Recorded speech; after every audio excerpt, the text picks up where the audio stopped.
Assalamualaikum warahmatullahi wabarakatuh. Ini adalah pertemuan ke-11 untuk kuliah hadis ya. Oke. Dalam kali ini kita akan bahas mengenai doman. Apa itu doman? Doman itu artinya jaminan. Doman dengan kafalah ini sama artinya ya, jaminan. Nah, jaminan ini adalah untuk menjamin orang-orang yang lemah ya. Semisal si A ini punya hutang pada si B. Nah, tapi si B ini ragu kepada si A. Apakah si A ini dapat bayar hutang apa enggak? Itu. Nah, untuk menjawab keraguan itu, maka muncullah Ahmad. Ahmad ini muncul sebagai penjamin. Jadi dia menjamin bila sewaktu-waktu Ahmad gagal bayar, bila sewaktu-waktu si A ini gagal membayar hutangnya, maka Ahmad bisa tampil untuk membayarkan hutang hutang si A kepada si B. Nah, jadi Ahmad ini menjadi penjaminnya si A bila sewaktu-waktu dia gagal membayar, maka Ahmad lah yang akan membayar hutang si A kepada si B, sehingga si B ini menjadi lebih tenang. Itu karena apa? Karena ada jaminan bahwa uangnya tidak akan hilang karena adanya Ahmad sebagai domin, sebagai penjamin hutang si A kepada si B. Oke, ini sekilas mengenai kafalah ya, atau doman. Oke. Pokok bahasan kita membahas mengenai kafalah atau doman. Ya, kita membahas kafalah boleh, doman itu juga boleh, sama aja sebenarnya. Nah, yang kedua adalah hukum kafalah, yang ketiga rukun dan syarat kafalah, yang keempat asuransi dan kafalah ya. Oke. Ini pengertian doman atau kafalah.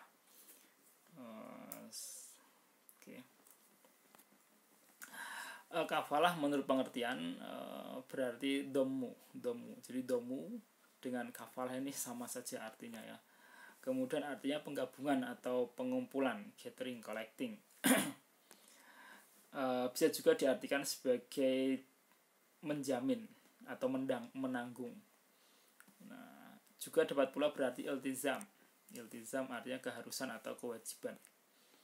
Nah, kemudian kafalah atau doman menurut syarak ini adalah al-kafalah yadumu zimmatu dhamin ila zimmatil mazmum anhu fi iltizamil haq ay fidain. Jadi kafalah ini adalah jaminan atau penggabungan tanggungan pihak penjamin kepada tanggungan pihak yang dijamin dalam hal kewajiban untuk menunaikan hak. Nah, atau kalau kita bahasanya Wahbah Zuhaili ya. Tapi kalau kita bahasakan Indonesia yang mudah, itu adalah kafalah adalah jaminan yang diberikan oleh penjamin kepada orang yang dijamin. Nah, dalam menunaikan hak atau dalam hutang. Jadi seorang penjamin memberikan jaminan kepada yang dijamin. Nah, Ahmad memberikan jaminan kepada si A untuk menunaikan hak. Untuk menunaikan hak, maksudnya dalam arti ini adalah menunaikan hutang ya. Menunaikan hutang. Jadi Ahmad bertindak sebagai orang yang menunaikan hutang. Ini kafalah. Contoh, si A menikah dengan si B, perempuan ya. A laki-laki menikah dengan si B, perempuan. Tapi A tidak punya uang untuk membayar mahar secara tunai. Nah, kemudian datanglah C yang menanggung uang mahar yang menjadi kewajiban si A. Gitu. Nah, Contohnya si A mau menikah dengan si B, tapi si A ini tidak punya uang itu. Gimana ini, saya tidak punya uang ini. Kemudian dia hutang kepada si D contohnya lah ya, contohnya si D.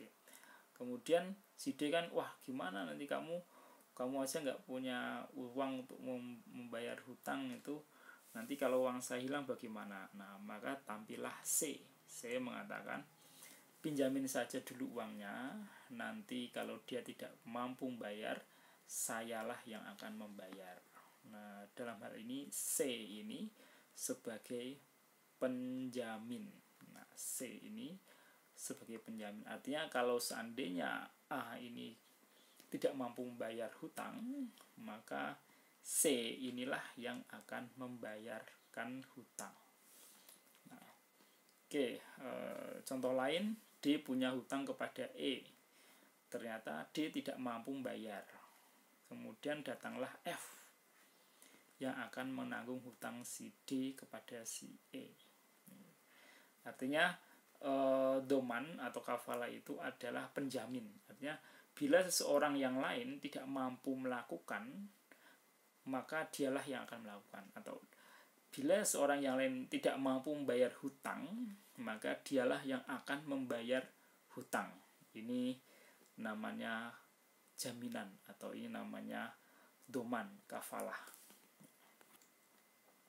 Selanjutnya istilah doman atau kafalah ini artinya sama ya. Doman atau kafalah ini artinya sama.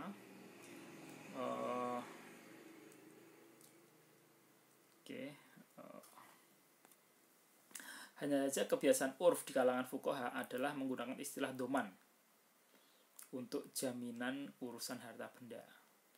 Sedangkan kafalah ini untuk jaminan urusan person atau urusan jiwa. Contoh seperti ini.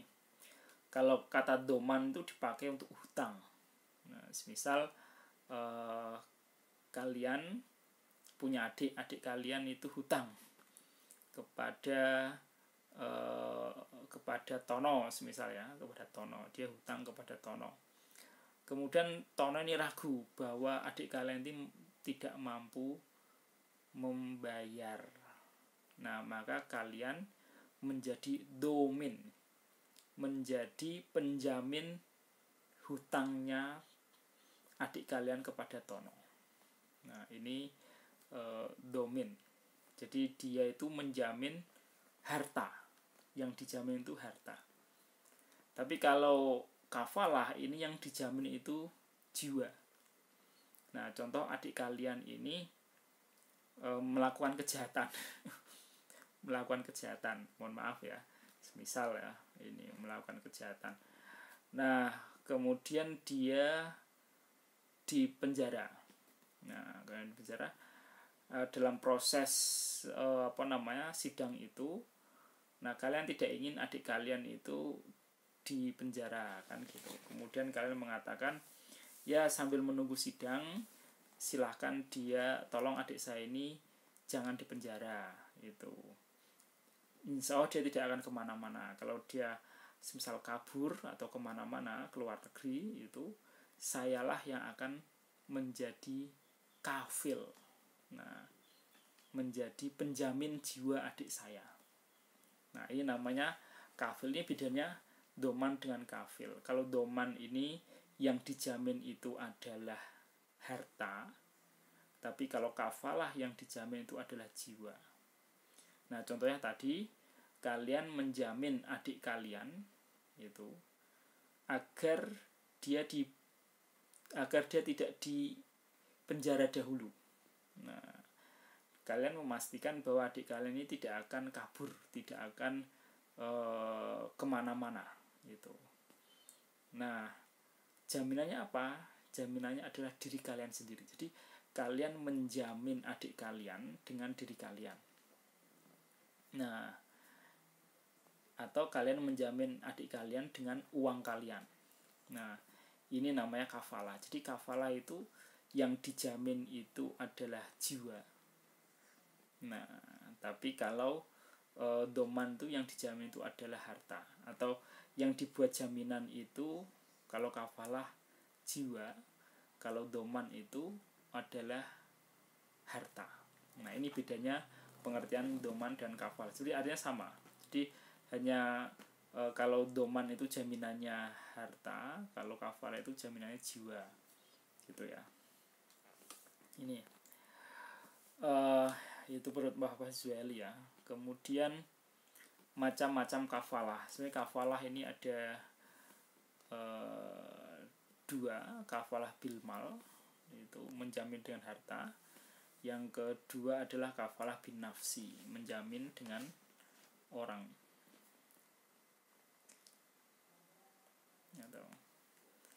Atau kafalah bilmal ini bisa dikatakan adalah domin atau doman ya.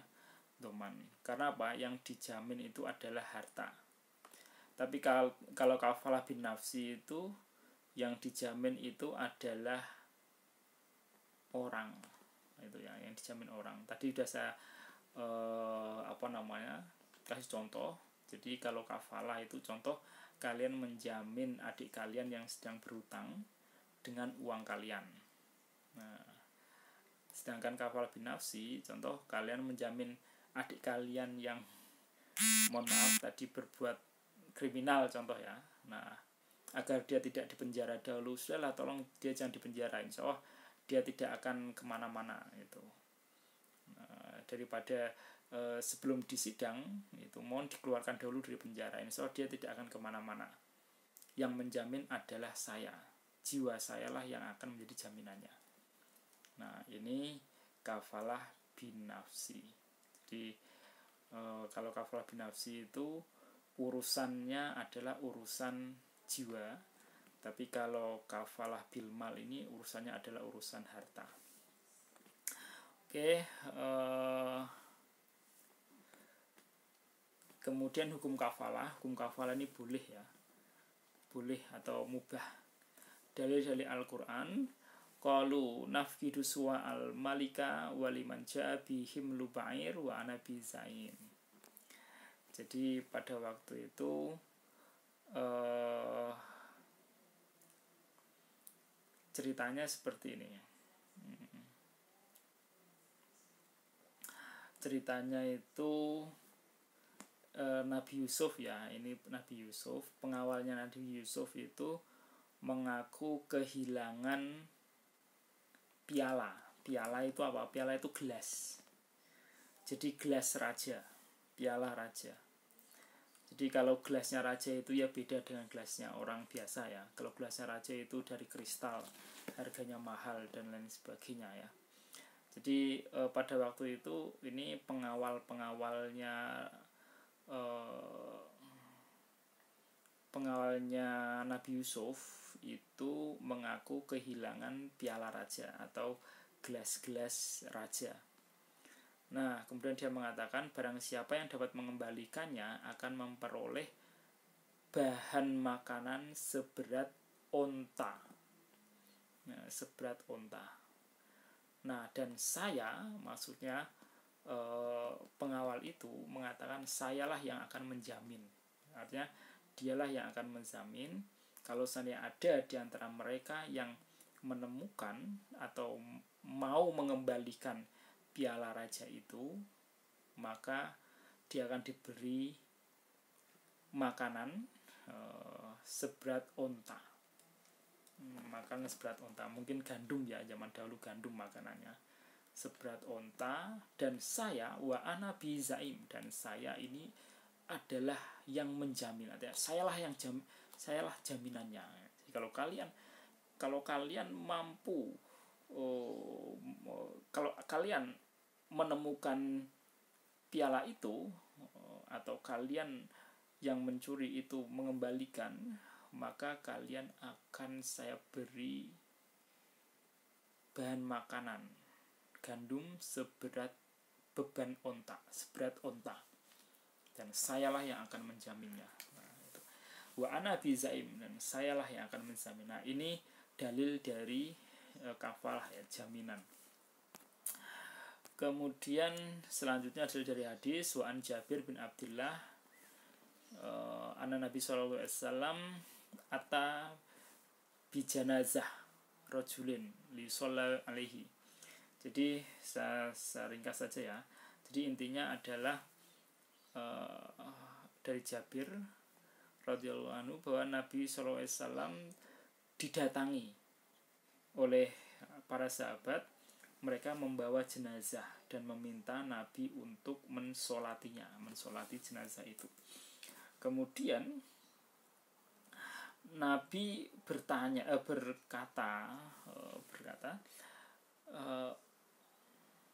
apakah dia mewariskan sesuatu?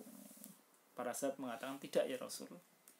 Kemudian Nabi bertanya lagi, apakah dia punya hutang? Mereka menjawab, ya 2 dinar ya Rasul. Kemudian Nabi mengatakan, solatilah kawanmu itu. Maksudnya apa? Nabi tidak mau mensolati jenazah itu karena dia punya hutang.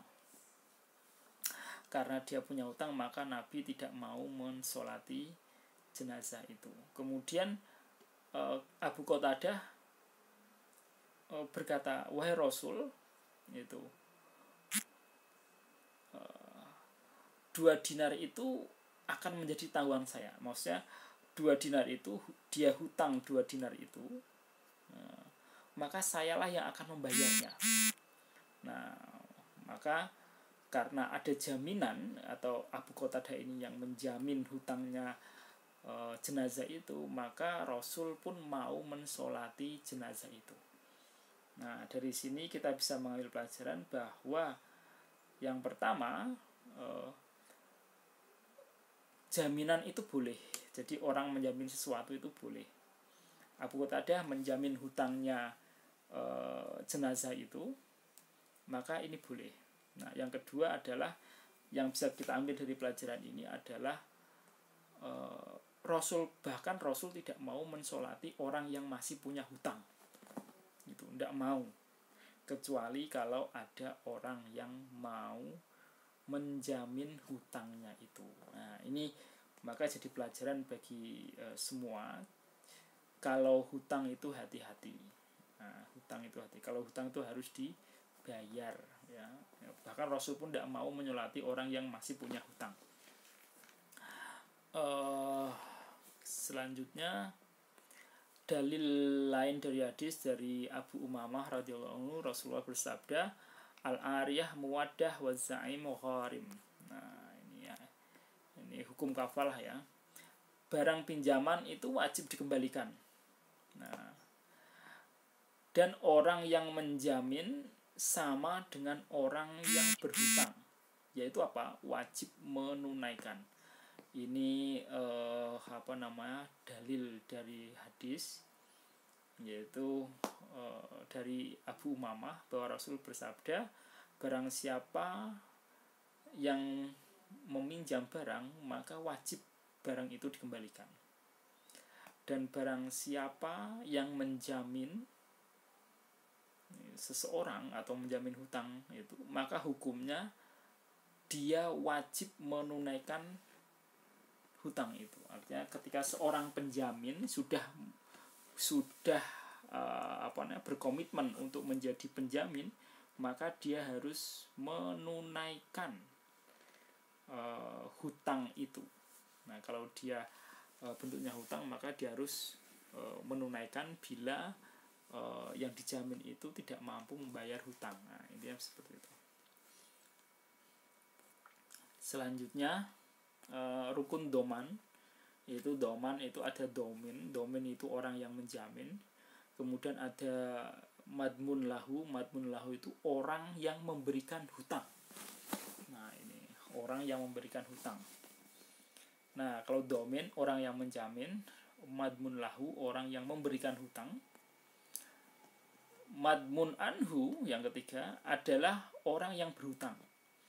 Jadi kalau madmun anhu ini orang yang berhutang, kalau madmun lahu ini orang yang memberikan hutang. Kemudian ada madmun ini barang hutangan. Nah, bisa uang, bisa barang, atau bisa orang. Nah, ini. Kemudian sighah itu ijab akad ijab ya. Nah, yang selanjutnya adalah syarat doman. Yang pertama adalah domin. Nah, tadi kan yang pertama domin. Domin itu adalah orang yang menjamin. Nah, orang yang menjamin itu dia disyaratkan harus balik. Jadi dia harus berakal. Dia harus merdeka dalam mengelola harta benda. Jadi dia tidak dalam keadaan stuck, punya banyak hutang. Tidak boleh. Dia harus punya kebebasan finansial ya. Nah, intinya domin itu orang yang menjamin itu harus sudah balik, berakal, itu paham hukum. Nah, intinya dia adalah orang yang mampu lah ya. Selanjutnya madmun lahu, orang yang berpiutang atau orang yang memberikan hutang. Syarat orang yang memberikan hutang ini, orang ini harus diketahui oleh domin. Jadi domin itu harus tahu kepada siapa dia harus membayar hutang. Nah, itu kan lucu juga kalau seandainya penjamin tidak tahu kepada siapa harus membayar hutang, nanti kan repot. Nah, maka penjamin itu harus tahu madmun lahu, harus tahu orangnya, harus tahu karakternya. Nah, ini kemudian madmun anhu, orang yang berhutang.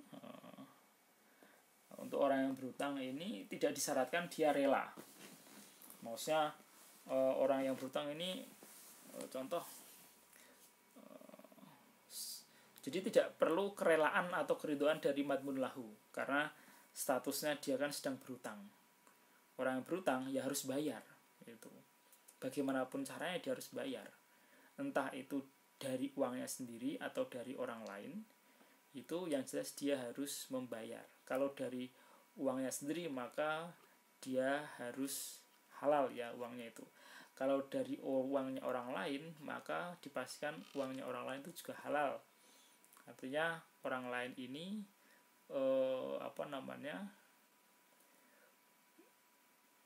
boleh membayar hutang orang yang berhutang itu, baik orang itu ridho ataupun tidak ridho.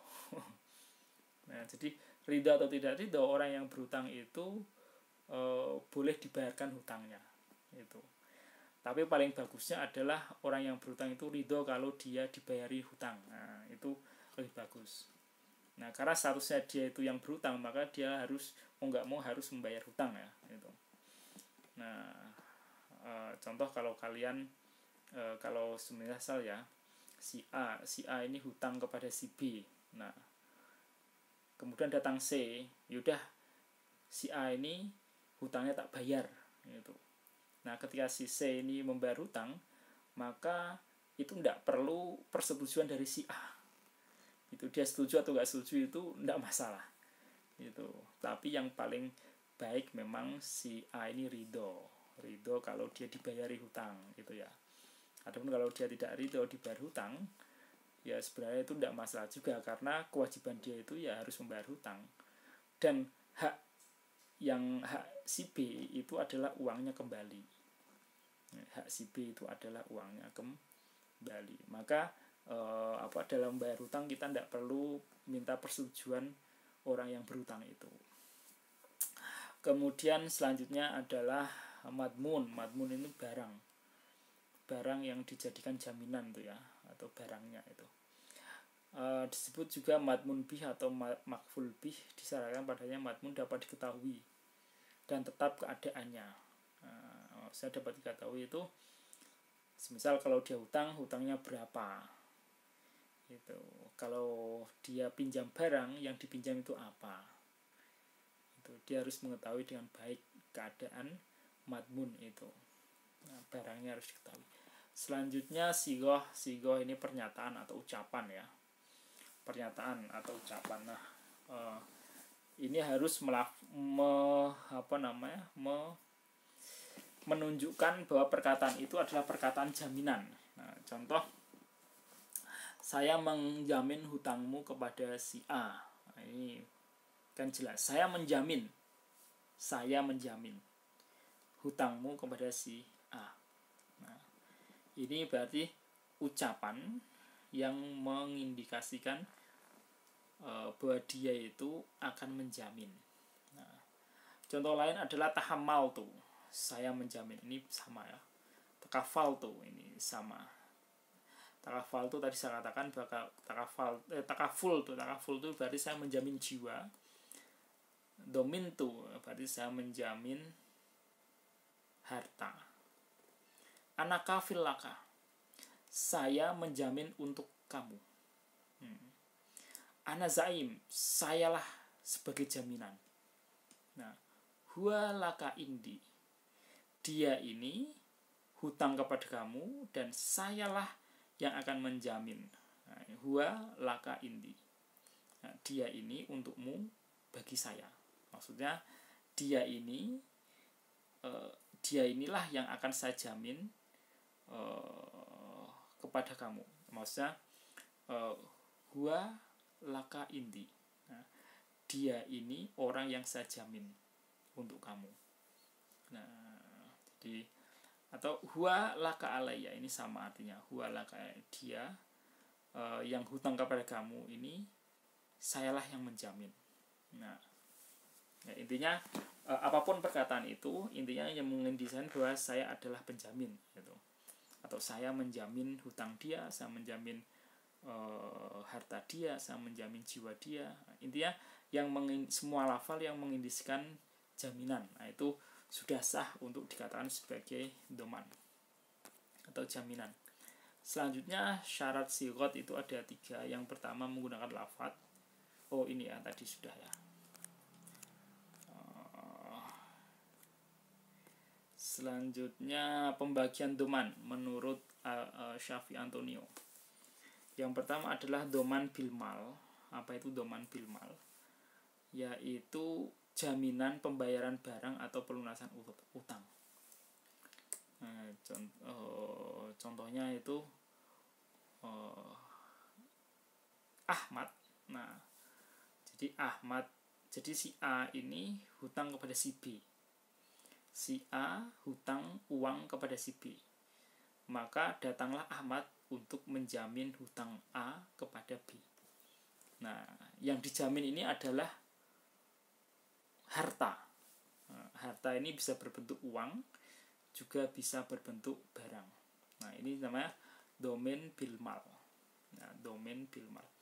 Misal ada teman kalian hutang kepada temannya yang lain. Hutang apa? Nah, hutang beras 1 kintal contoh. Lalu datanglah kalian untuk menjamin hutang teman kalian kepada temannya yang lain itu. Nah, ini namanya doman bilmal. Yang dijamin itu adalah harta. Yang kedua doman binafs, yaitu yang dijamin ini adalah jiwa. Tadi sudah saya berikan contoh. Nah, contoh kalian itu punya teman lah ya, punya teman. Dia ini ternyata berbuat kriminal. Contoh berbuat kriminal. Nah, kemudian teman kalian ini kan harus disidang. Nah, dan dia sebelum sidang harus masuk penjara dahulu. Nah, kalian mengatakan pada hakim, Pak Hakim, mohon teman saya ini jangan dipenjara dahulu, tapi tolong dibebaskan. Nah, dibebaskan dahulu, dia tidak akan kemana-mana. Kalau dia kemana-mana, sayalah yang akan menjamin. Artinya kalau ada sesuatu dengan teman kalian, kalianlah yang akan menjamin jiwa dia. Kalau dia dihukum ya, kalianlah yang akan menggantikan hukumannya itu. Nah, itu artinya doman binafsi ini adalah menjamin ya, menjamin jiwa. Nah, menjamin jiwa. Menjamin jiwa ini bisa dengan jiwa atau jiwa dengan harta. Artinya kalian menjamin jiwa teman kalian dengan jiwa kalian. Misal teman kalian kabur, berarti nanti kalian yang di penjara. Gitu. Ini namanya doman binafs. Atau kalian menjamin jiwa teman kalian dengan harta kalian. Misal kalian punya harta banyak, nah kalian punya 2M contoh ya, 2M. Kemudian kalian bilang ke Pak Hakim, Pak Hakim mohon jangan jangan penjara dahulu teman saya itu. Saya punya 2M sebagai jaminan dia. Kalau misalnya dia kabur, ya 2M ini silahkan diambil. Nah itu, ini contoh jaminan ya, jaminan terhadap jiwa. Nah selanjutnya doman bitaslim. Doman bitaslim itu menjamin pengembalian barang, menjamin pengembalian barang. Contoh semisal adik kalian pinjam mobil ke teman kalian, ya, teman kalian bilang, wah ini mobil baru, ini harganya 700 juta, mahal sekali gitu. Kalau nanti dipakai adik kamu nabrak gimana itu? Ini kan mahal kan itu. Nah, kemudian kalian bilang seperti ini. Mohon dipinjamkan saja. Sayalah akan menjamin. Nah, kalian menjamin barang yang dipinjam, ini namanya doman bitaslim. Jadi yang dijamin ini adalah sewa. Nah, sewa ya, sampai barang sewa itu, barang pinjaman itu kembali lagi. Nah, jadi kalau doman bil mal itu yang dijamin itu adalah harta. Kalau doman bin nafsi itu yang dijamin itu adalah jiwa. Kalau doman bitaslim itu yang dijamin adalah barang pinjaman. Barang pinjaman. Nah, barang pinjaman ini. Kalau dalam perbankan syariah atau dalam perbankan syariah, ini juga bisa contoh kalian leasing. Nah, dalam perbankan syariah ya, contoh kalian leasing. Leasing itu apa? Leasing itu pinjaman. Leasing itu jadi gini. Leasing itu kalau dalam bahasa Indonesia itu pinjaman ya. Meminjam barang. Nah, jadi maksudnya leasing itu kalau kalian beli motor dengan cara leasing itu begini. Jadi sebenarnya kalian itu tiap bulan itu menyewa motor itu di akhir jadi contoh kalian membeli motor Honda dengan leasing ya, dengan datang ke BFI Syariah, leasing BFI Syariah. Nah, maka semisal akadnya adalah 1 tahun atau 12 bulan, maka kalian tiap bulan itu membayar ke BFI Syariah. Semisal harganya adalah 15 juta ya, harga motor 15 juta, maka kalian tiap bulan itu akan membayar 1 juta sekian itu ke BFI Syariah. Setiap bulan membayar. Nah, bulanan kalian membayar itu sebenarnya biaya pinjam. Nah, itu sebenarnya biaya pinjam motor. Kalau kalian mampu membayarnya sampai 12 bulan, contoh ya, yang disepakati 12 bulan, maka motor itu akan menjadi milik kalian. Tapi kalau kalian itu hanya mampu membayar 6 bulan, nah berarti kan kalian hanya mampu meminjam 6 bulan, maka barang itu akan ditarik lagi oleh leasing BFI Syariah, karena leasing itu adalah meminjam barang. Nah, jadi leasing itu adalah meminjam barang. Jadi kalau semuanya kalian beli motor melalui leasing, itu sebenarnya kalian meminjam barang yang mana di akhir pinjaman itu barang itu menjadi milik kalian. Tapi kalau kalian tidak mampu membayarnya sampai akhir waktu, maka barang itu akan ditarik. Misal kalau akadnya adalah 12 bulan, nah kalau kalian mampu membayar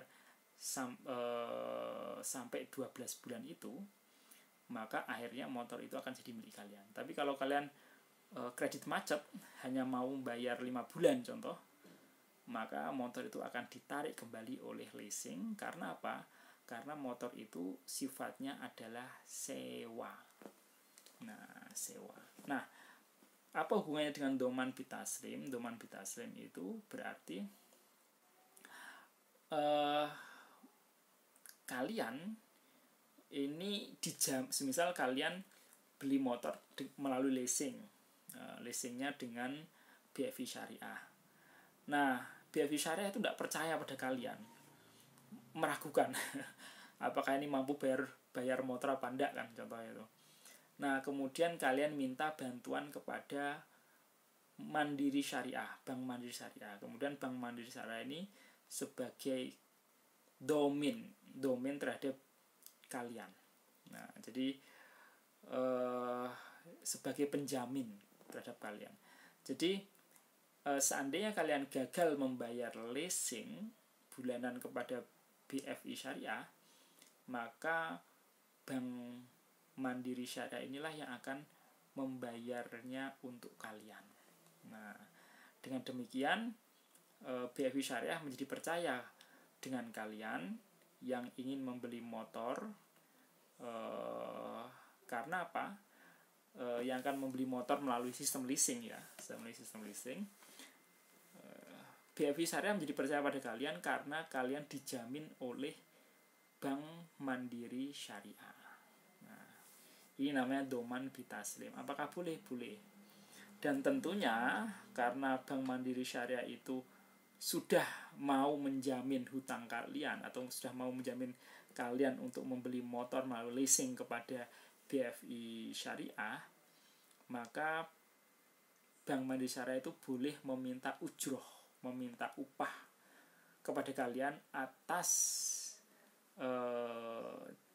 pemberian jaminan kepada kalian. Nah, ini namanya doman bitaslim. Intinya kalau doman bitaslim itu intinya adalah menjamin pinjaman barang. Menjamin pinjaman barang. Jadi kalian meminjam barang itu, kemudian karena orang yang kalian minta pinjam itu takut, maka kalian bisa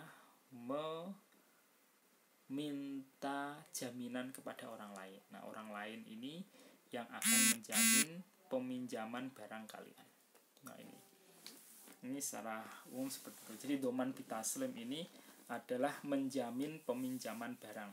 Nah, leasing itu juga tadi sudah saya katakan, leasing itu sebenarnya meminjam barang ya, meminjam barang. Leasing itu meminjam barang. Kalau dalam bahasa Arabnya itu adalah ijarah muntahiyah bitaslim. Ijarah muntahiyah bitamlik ya, bitamlik. Jadi meminjam barang kemudian diakhiri dengan kepemilikan. Tadi sudah saya jelaskan gitu. Jadi leasing itu kalau dalam bahasa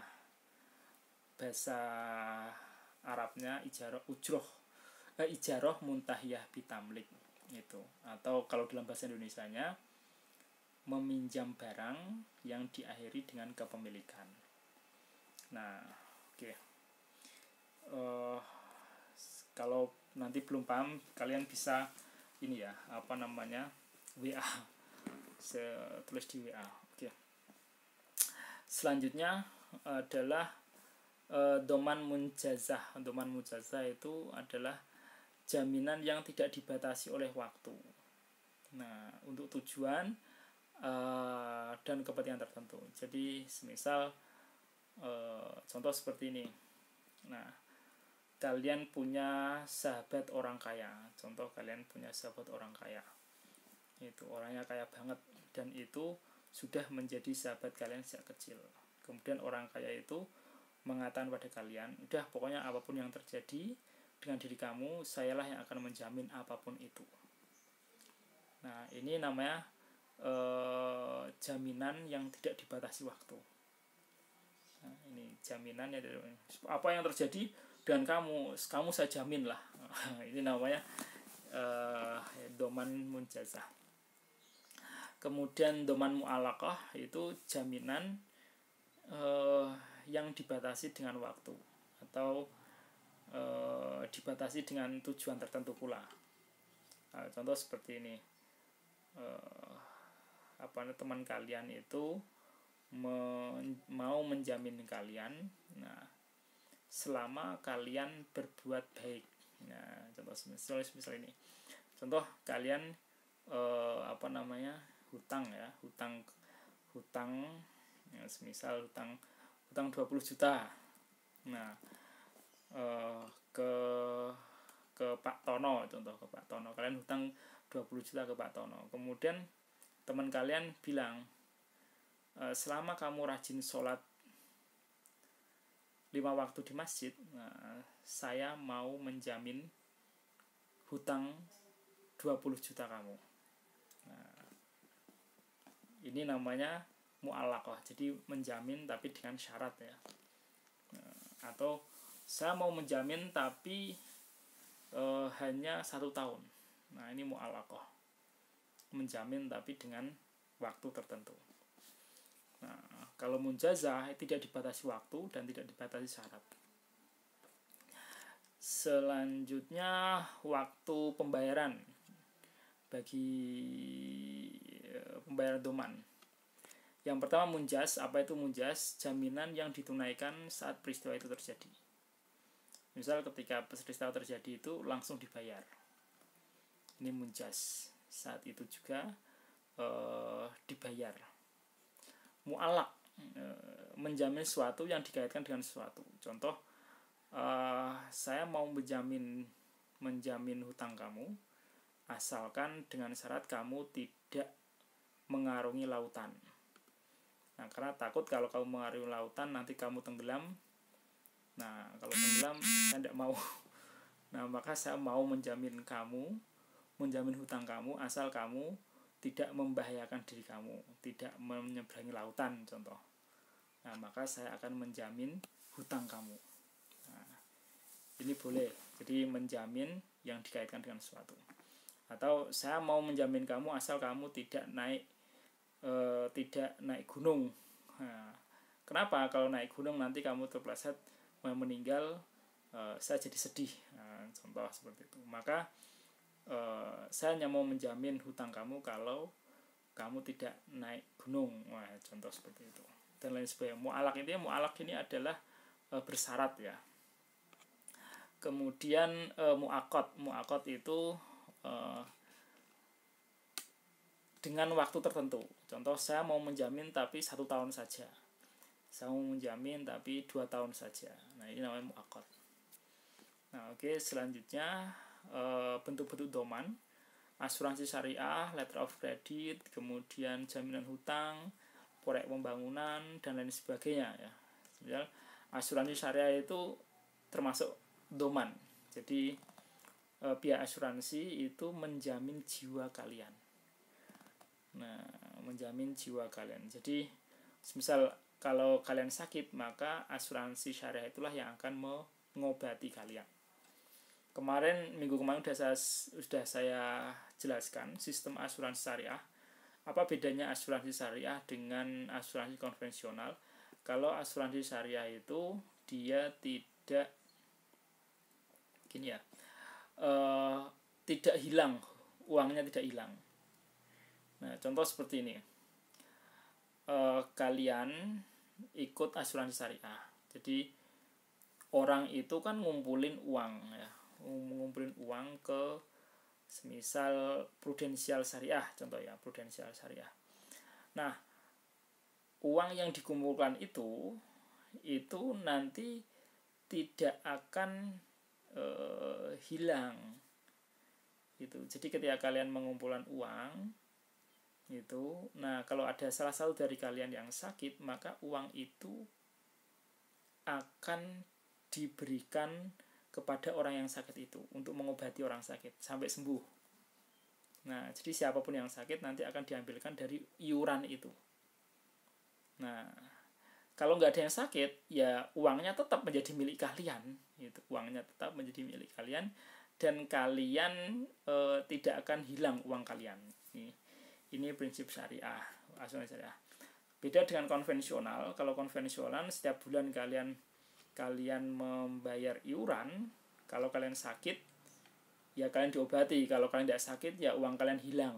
Ini konvensional. Tapi kalau syariah itu enggak. Kalau kalian sakit, kalian diobati. Kalau kalian tidak sakit, nah selama iuran itu masih ada, nah uang iuran itu tetap menjadi milik kalian semua. Itu jadi uang kalian tidak hilang. Nah, ini lalu dari mana asuransi syariah mendapatkan uang? Nah, Jadi setiap bulan kalian itu membayar 3 hal untuk asuransi syariah. Yang pertama, kalian membayar iuran kesehatan. Nah, jadi uang yang untuk membayar iuran, yang pertama iuran kesehatan. Yang kedua adalah ujroh, upah terhadap asuransi itu. Nah, kalau upah ini ya pasti hilang. Karena apa? Karena namanya juga upah kan gitu. Pihak asuransi butuh menggaji pegawai, listrik dan lain sebagainya, kan butuh gajian itu. Nah, ini diambil dari mana? Dari ujroh itu. Jadi yang pertama kalian membayar iuran untuk kesehatan, ini nggak bakal hilang uangnya. Yang kedua kalian membayar ujroh, upah bagi asuransi syariah. Yang ketiga kalian membayar uang tabungan. Nah, uang tabungan ini biasanya akan diputar oleh asuransi syariah. Nah, ini kalau asuransi konvensional itu ya enggak, cuma bayar satu aja. Contoh setiap bulan kalian bayar 90.000. Kalau kalian sakit ya kalian diobati. Kalau kalian tidak sakit ya 90.000 itu hilang. Tapi kalau kalian membayar asuransi syariah, contoh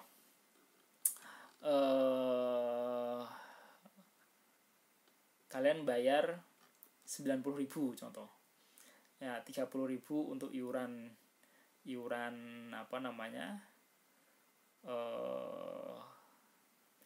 iuran kesehatan, semisal ya. Kemudian 50.000 untuk tabungan, 10.000 untuk ujroh. Nah, contoh. Ini 30.000 kalian kalau sakit diambilkan dari 30.000 itu. Nah, kalau kalian tidak sakit, ya 30.000 itu tetap. Nah, kecuali itu bisa berkurang kalau ada teman kalian yang sakit. Karena apa? Uang itu akan diberikan kepada teman kalian yang sakit. Nah, itu. Ini tentang asuransi syariah, letter of credit kemarin sudah saya jelaskan ya di pertemuan sebelumnya. Kemudian jaminan hutang, ini contoh misal bank menjamin hutang orang lain. Kalau orang lain tidak mampu membayar, maka bank itu akan menjamin hutang kalian. Misal kalian hutang kepada Tono.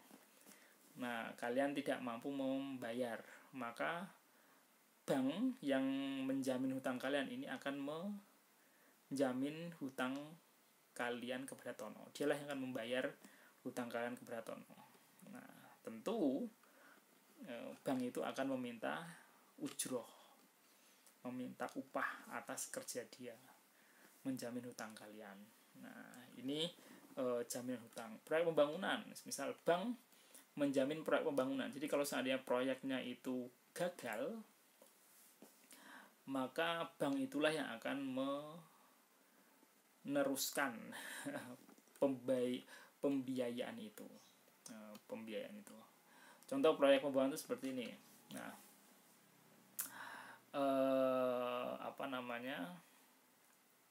pemerintah pengen buat jalan, kemudian pemerintah ini menyewa kontraktor, tapi kontraktor ragu apakah pemerintah ini mampu membayar uang ke kontraktor apa enggak. Kemudian pemerintah itu meminta jasa bank, Bank Mandiri Syariah contoh, untuk menjadi penjamin. Semisal pemerintah dianggap tidak mampu membayar pada kontraktor itu, maka Bank Syariah Mandiri ini akan membayarnya. Nah, tentu Bank Syariah Mandiri akan minta ujroh, upah pada pemerintah atas jaminan ya, atas kerja dia sebagai penjamin gitu ya. Oke, demikian. Ini bila ada pertanyaan nanti bisa lewat WhatsApp ya. Saya kira demikian. Syukran. Assalamualaikum warahmatullahi wabarakatuh.